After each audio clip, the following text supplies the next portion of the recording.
எல்லாரையும் சொந்தங்களாக்குறது இலக்கியம் படைச்ச கணியன் பூங்குண்ட மண் இது. தமிழ் என்கிற உலக மொழிக்கு சொந்தக்காரங்க நாம். தமிழ்தான் நம்மை ஒற்றுமைப்படுத்தும். சாதி வேற்றுமைகளையும் மத வேறுபாடுகளையும் வீழ்த்தி அனைவரையும் ஒன்றாக்கும் வல்லமை தமிழ் மொழிக்கு மட்டும்தான் உண்டு. வாழும் நாடுகளால நம்ம பிரிஞ்சிருந்தாலும் மொழி நம்மளை இணைச்சிடுது. வீழ்வது நாம இருப்பினும் வாழ்வது தமிழாக இருக்கட்டும்னு திராவிட இயக்க தமிழ் மண்ணில் விதைச்சது. அதனால்தான் இந்திய மாநிலங்களே தனித்தன்மை கொண்ட மாநிலமா தமிழ்நாடு வளர முடிஞ்சது. மொழிக்காக போராடின இயக்கம் மட்டும் இல்ல, மொழியுரிமைக்காக தங்கள் உயிரையே தந்த தியாக மரபுகளை கொண்ட இயக்கம் திராவிட முன்னேற்ற கழகம். அதே வேளை மொழிப்பற்று இனப்பற்றும் தான் நமக்கு உண்டு. அது மொழி வெறியா இனவெறியா நாம எப்பவும் மாற மாட்டோம். நமக்குள்ள எந்த பிளவுகளும் ஏற்பட அனுமதிக்காதீங்க. ஒரு தாய் மக்களா வாழணும். உங்களுடைய கல்வியும் அறிவும் தான் உங்களை காக்கும். அறிவும் உழைப்பும் தான் உங்களை தூரத்துக்கு இவ்வளவு உயரத்துக்கு கொண்டு வந்திருக்கு. இதை மட்டுமே நம்பி உங்க வாழ்க்கை பயணத்தை தொடருங்க.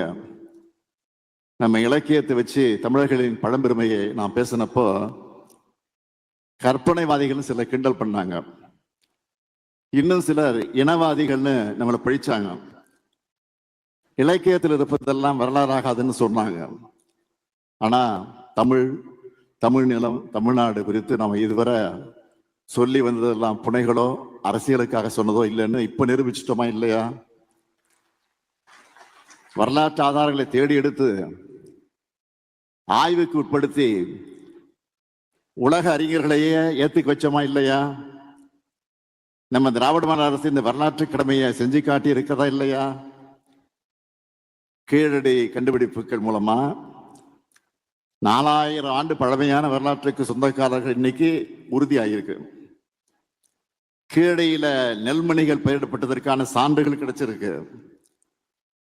அந்த காலத்திலே கல்வி பெற்றவர்களாக தமிழர்கள் இருந்திருக்கிறோம். சிவகலை வாழ்விட பகுதியில் சேகரிக்கப்பட்ட மண் மாதிரிகளை ஆய்வு செஞ்சதுல அங்க நீர் செல்லும் செங்கல் வடிகால நன்னீர் சென்றிருக்கு.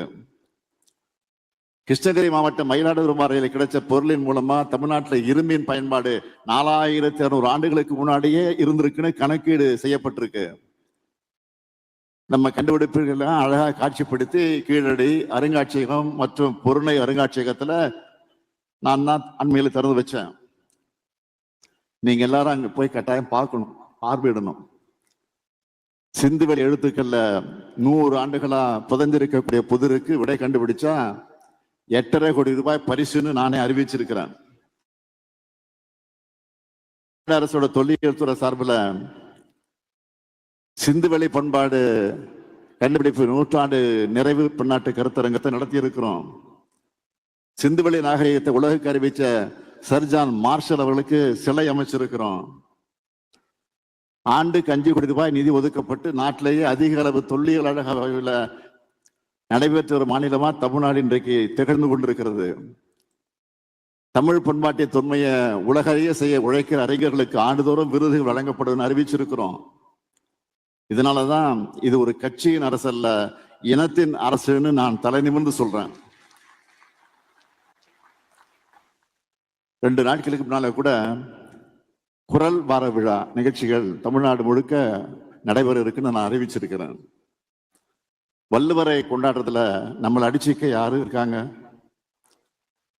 மொழி சிதைஞ்சா இனம் சிதையும், இனம் சிதைஞ்சா நம்ம பண்பாடு சிதைஞ்சிடும், பண்பாடு சிதைஞ்சா நம்ம அடையாளம் போயிடும், அடையாளம் போயிட்டா தமிழர்னு சொல்லிக்கிற தகுதியை இழந்துடுவோம். நீங்க எங்க வாழ்ந்தாலும் ஒற்றுமையா வாழுங்க, அந்த நாட்டின் வளர்ச்சிக்காக பாடுபடுங்க. அதே வேளையை தமிழ்நாட்டுக்கு அடிக்கடி வாங்க, அங்க உள்ளவர்களுக்கு தமிழ்நாட்டின் பெருமைகளை எடுத்து சொல்லுங்க. உங்க சகோதரனா இந்த முத்துவேல் கருணாநிதி ஸ்டாலின் தான் தமிழ்நாட்டில் முதலமைச்சரா இருக்கான்னு மறந்துடாதீங்க. நமக்காக தமிழ்நாட்டில் ஒரு சகோதரன் இருக்கான், தமிழ்நாட்டில் இருக்கான்னு நம்பிக்கையோடு வாழுங்க. அனைவருக்கும் பொங்கல் மற்றும் தமிழகத்தினால் நல்வாழ்த்துக்களை தெரிவித்து இந்த அளவில் என்னுடைய உரையை நிறைவு செய்கிறேன். நன்றி, வணக்கம்.